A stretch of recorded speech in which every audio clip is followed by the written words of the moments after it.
El día de septiembre de 1986, en uno de los crímenes más crueles de ETA, María Dolores González Catarain, exmiembro de la banda, fue asesinada por uno de sus antiguos compañeros. 14 años después, la directora Elena Taberna compuso una valiente película sobre el personaje, Yoyes. Mi militancia es un periodo zanjado. Fueron 7 años los mejores de mi juventud y los entregué a la organización.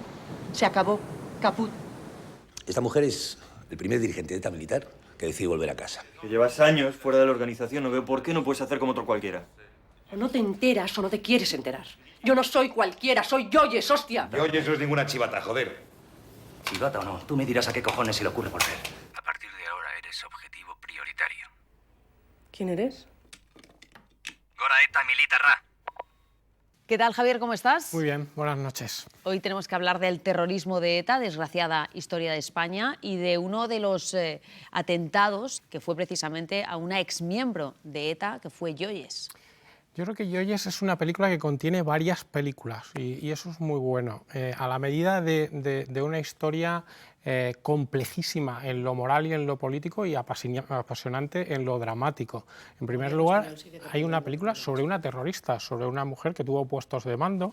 En segundo lugar, hay una película sobre una mujer de una gran dignidad y con unas ideas muy claras a lo largo de las distintas etapas de su vida y con unas convicciones feministas muy fuertes dentro de una banda fundamentalmente machista. O sea, tía está de puta madre. Y luego, en tercer lugar, es una película sobre la historia de una banda terrorista que es ETA, que comenzó matando en dictadura y que continuó matando en democracia, que no tenía piedad de ejecutar incluso a los suyos, que no admitía reinserciones y que, por ejemplo, en el año 2000, que es el año en el que se estrena Yoyes, asesinó a 23 personas, entre ellas Ernest Lluch. La protagonista de la historia es Yoyes, una mujer, y también la directora de la película es una mujer, Elena Taberna, y se da la circunstancia de que era una debutante, su primer largometraje. Lo que es aún más meritorio, película arriesgada. Debutar con esa valentía y con un personaje y una historia tan compleja, además en un tiempo aún muy sangriento. Yo cuando pienso en contar en cine la vida de Yoyes, me parece que tiene todos los elementos narrativos clásicos de tragedia y además tiene los elementos contemporáneos de que la protagonista es mujer, que es una luchadora por la libertad y que paga un precio terrible por ella. 20 años después del estreno de Yoyes, ella ya con 5 películas más, con 3 documentales y 2 ficciones, creo que Yoyes sigue siendo la película más importante de su carrera. Y además en la película se introducen sucesos relevantes en aquella época dentro del mundo de la política en nuestro país. Eso es, está, por ejemplo, el atentado en la cafetería Rolando de Madrid, un atentado fundamental en el seno de la banda porque creó mucha polémica, en el que murieron 11 personas y que llevó a la separación, a la división entre los milis y los polimilis, entre ETA político-militar y ETA militar. 8 víctimas inocentes y ni un solo objetivo cumplido. ¿Le llamáis daños colaterales a esto? ¿Sabéis cómo lo llamo yo? Una chapuza. Desde el otro lado está la guerra sucia contra ETA y los atentados del GAL. En La piel de Yoyes tenemos a Ana Torrent, auténtica protagonista de esta historia, y ella dijo en su momento que había sido el personaje más complejo de interpretar. ¿Está fantástica? Está fenomenal, está con una fuerza dramática y con una variedad de registros importantísima. Y una histórica de nuestro cine desde niña, desde sus papeles en El espíritu de la colmena y en Cría cuervos, y 4 años después solo de otro papel fundamental en su carrera, que es el de Tesis de Alejandro Amenábar. Y junto a ella, como su marido, Ernesto Alterio, que además él es hijo de exiliados argentinos y cuando se desarrolló la película él dijo que era un papel que le había tocado por dentro, evidentemente por ese pasado. Después de la película, en el coloquio estará Elena Taberna, la directora de Yoyes, y a continuación emitiremos Casas Viejas. Muchas gracias, Javier. Producida por Enrique Cerezo, la película se rodó en diversas localizaciones del País Vasco durante una parte de los 15 meses de tregua de la banda terrorista ETA entre 1998 y 1999. Eso sí, se evitó rodar en Ordicia, el pueblo de Yoyes.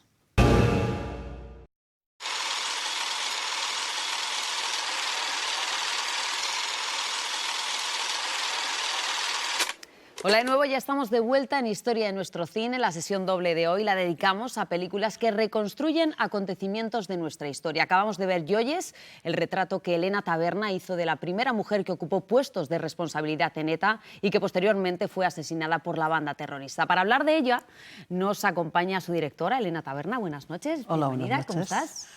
Además, acabas de estrenar Varados, estrenas ahora Varados, es un documental que habla sobre esos refugiados de larga duración. No me gusta hablar de películas necesarias, pero qué importante es que tengamos la visión de lo que está sucediendo, ¿verdad?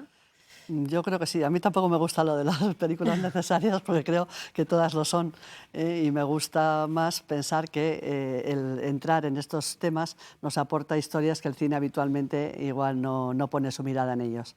Pero sí que es cierto que yo creo que es una película que va a gustar y va a llegar al corazón de muchas personas, o sea que os animo a que sigáis yendo a las salas. Doy fe de ello porque es verdad que llega al corazón.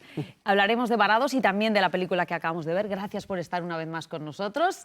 Tras el éxito de Andía, Aitor Arregui estrena ahora La trinchera infinita, codirigida junto a Jon Garaño y José María Goenaga, y con una mirada a hechos que tuvieron lugar en nuestro pasado. ¿Qué tal? Bienvenido. Hola, buenas Es la noches. primera vez que estás con nosotros. Efectivamente. La trinchera infinita ya se ha presentado en el Festival de San Sebastián con muy buena acogida. Dentro de nada, dentro de poco llega a las salas. Sensaciones, ¿qué es lo que nos contáis? Pues tenemos buenas sensaciones. La idea de contar, digamos, la idea inicial que teníamos de contar la historia de un matrimonio durante 30 años, ¿no? La epopeya doméstica, ¿no? Un topo que se encierra por miedo a represalias y ese encierro, lo que iban a ser semanas, terminan siendo meses, luego años y al final, pues bueno, con la ayuda de su mujer, pues contamos una epopeya, como hemos dicho. Estamos contentos, la verdad. Bueno, y los espectadores con muchas ganas de ver La trinchera infinita. Cerrando la terna de hoy nos acompaña un historiador cinematográfico y colaborador del programa, Luis Parés. ¿Qué tal? ¿Cómo estás? Muy bien, muy contento. Interesante la sesión doble de hoy, ¿eh? Mucho, mucho. Pues vamos a hablar ya de las películas de esta noche. Joyes, la acabamos de ver, fue tu debut en la ficción y tanto esa película como la segunda, La buena nueva, narraban acontecimientos históricos. ¿Por qué quisiste acercarte a estas dos historias, en concreto a la de Joyes? En concreto a la de Joyes, y yo creo que quise unir de alguna forma mis pasiones, ¿no? La pasión sobre personaje femenino fuerte, el tener una historia que fuese muy poderosa a la hora de ser contada. Y yo estaba en ese momento diciendo que el buen cine es el que cuentas en una línea y automáticamente sabes que hay una historia detrás, ¿no? La historia de Joyes es una historia trágica que realmente tenía fuerza desde ese punto de vista y tuvo una repercusión que realmente a mí me llenó de gozo, que se ha mantenido en el tiempo bien y que a mí me llena de satisfacción ese hecho de que la película tenga una permanencia en el espacio y el tiempo, porque al ser cine histórico, la verdad es que la obligación es mucho mayor, ¿no? Claro, a la hora de abordar hechos que han sucedido, hay varias cosas que pueden condicionar esa manera de mostrar los hechos. Uno es la persona, la mirada del director, y otro también el momento en el que esa película se hace, ¿no? Hombre, yo creo que durante todas las épocas, durante toda la historia del cine español se ha recurrido a esta reconstrucción de hechos reales, ¿no?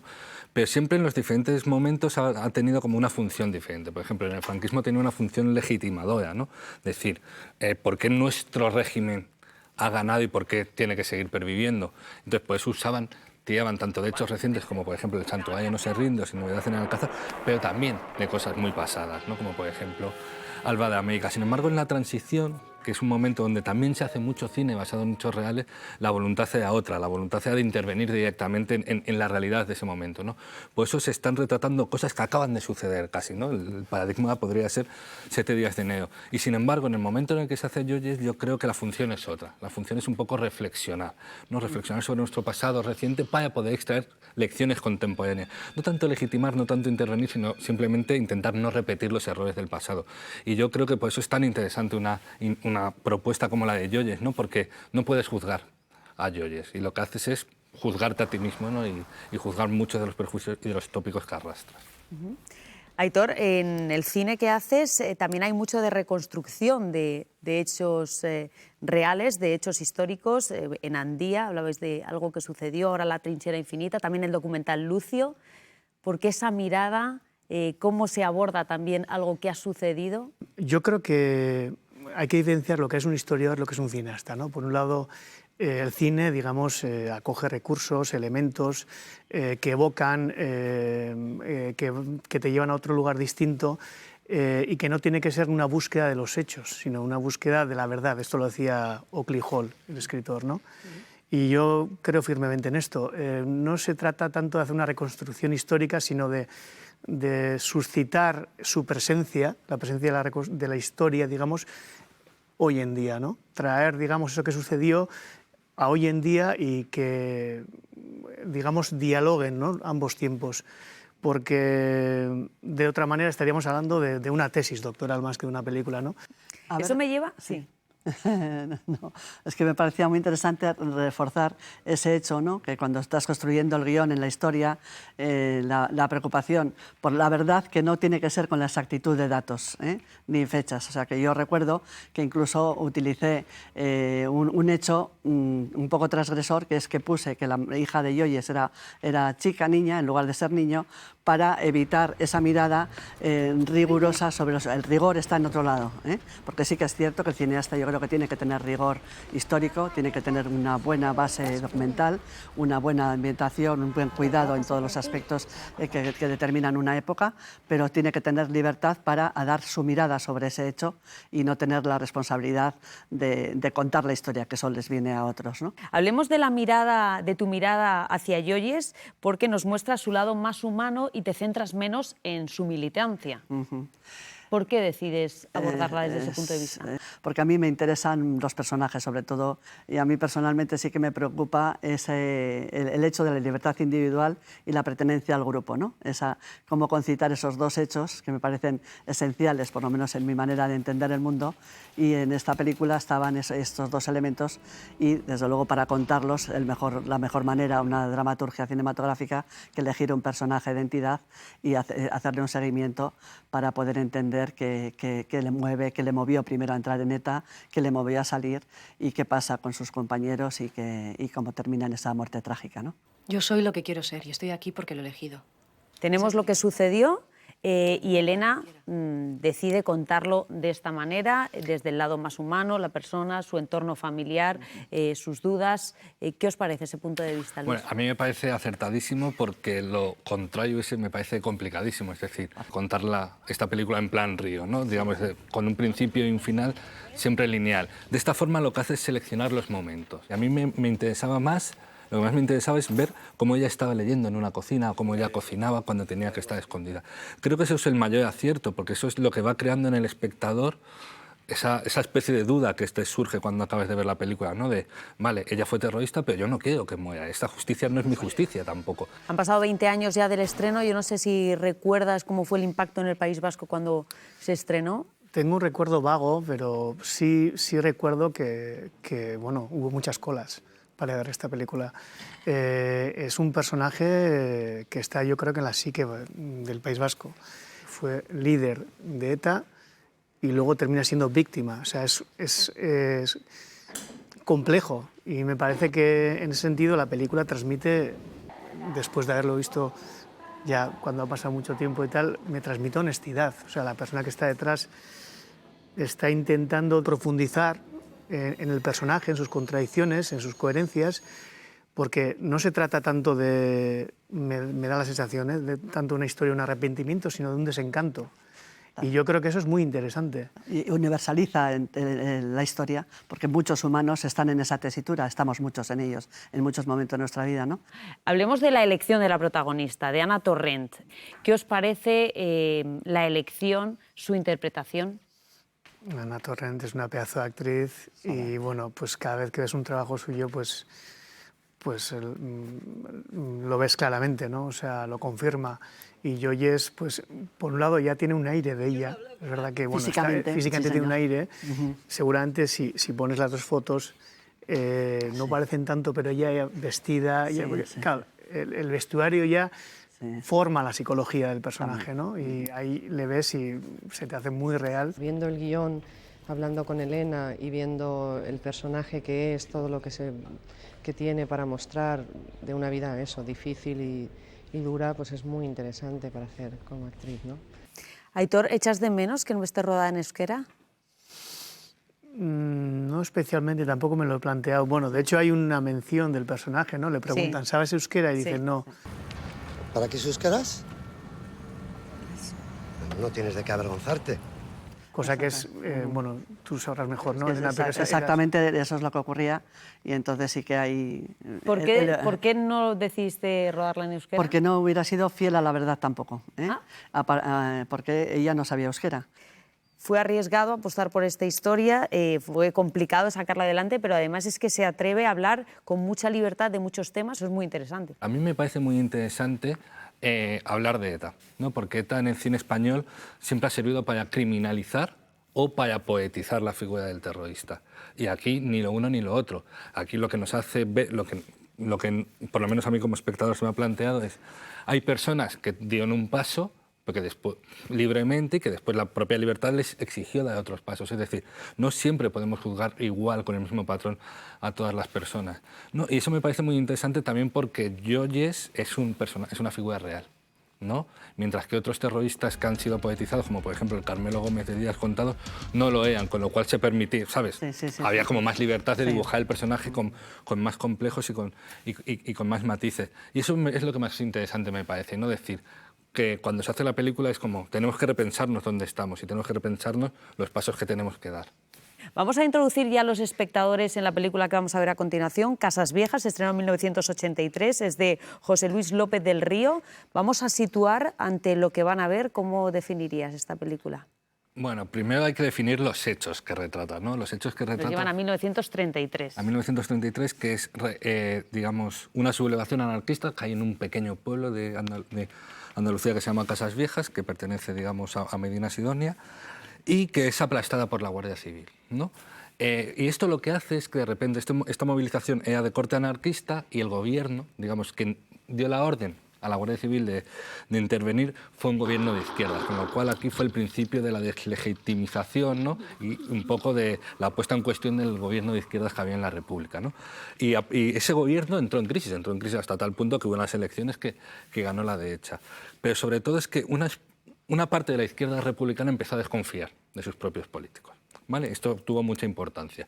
En la transición española, cuando de repente también hay una izquierda, no digamos rupturista, que de repente es sustituida por una izquierda reformista, pues también los militantes de la izquierda de base empiezan a desconfiar, ¿no? De los dirigentes de izquierda que parece que los van a dirigir, y entonces se recupera la historia de Casas Viejas. Y entonces ahora la historia de la película. Casas Viejas también, como Joyes, hubo muchos directores que quisieron llevar esta historia al cine, entre ellos Imanol Uribe, que escribió un guión con Javier Macua. Pero claro, tampoco había productores que querían producir esta película, con lo cual José Luis López del Río, que es una sombra del cine español, Esta es la única película que es la única película que hizo, lo que decide es llevarla a cabo en régimen de cooperativa, ¿no? Digamos, voy a contar una historia de izquierdas y la voy a hacer de una forma de izquierdas, con una cooperativa, con actores no profesionales, con gente del propio pueblo de Casas Viejas, que por cierto le habían cambiado el nombre, y voy a intentar poner en escena con la fidelidad, también con el rigor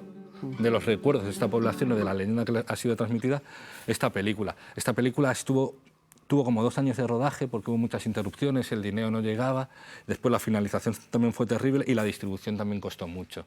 Con lo cual, el intento de hacer un cine muy comprometido políticamente, también con el fracaso de la distribución de esta peli se vio que era imposible. He sacrificado la estética en función de la ética otra vez, ¿no? He procurado ser rigurosamente exacto, tanto en los documentos que ya existían verificados como los que la película aporta como nuevos al esclarecimiento de la historia, ya que, como sabes, es una historia que está muy mitificada. Hay un material muy numeroso, muy disperso y muy contradictorio. Hablemos de la mirada del director, que hemos comenzado hablando de lo importante que es la mirada que nos muestra el director sobre los hechos que sucedieron. Sí, pues es una película, bueno, me parece casi como cine maldito, ¿no? Me da gracia también. Te llama la atención el tema de cómo combina muchas veces el blanco y negro con el color, los saltos del tiempo, cómo en cuanto a realización pasa de un cámara al hombro de repente a un traveling, como si no sé, como si nada, y me parece que en ese sentido es un documento muy interesante a la vez que me parece que quizás abarca bajo mi punto de vista, mi humilde punto de vista, abarca quizás demasiado. Me da la impresión de que igual va demasiado hacia lo que es el sustrato histórico, lo que decíamos antes, ¿no? La representación, y a veces igual echas un poco en falta lo que es la vocación más poética, ¿no? Igual centrarte más en personajes, pero bueno, también eso puede ser culpa de uno mismo, culpa del espectador que no está acostumbrado a ver esta clase de trabajos. ¿Qué demonios está ideando? El bien de todos. Para que el marido no tenga que arrastrarse por el vil salario que le tiran los patrones. Antonio Cabañas, tú has leído demasiados papeles. Yo, la sensación de no conocer para nada ni la historia, ni el director, ni nada. Reconozco que el papel didáctico que hace este programa es muy grande porque nos enseña, y la verdad es ver una rareza, pero vamos, como que la veo como para que se ponga en un museo de arte contemporáneo, por ejemplo, ¿no? Yo, vamos, es una que le he recomendado, de hecho, a gente y se ha quedado muy sorprendido también, porque tiene cosas interesantes como experimentar. Hay una libertad, ¿no? Es como...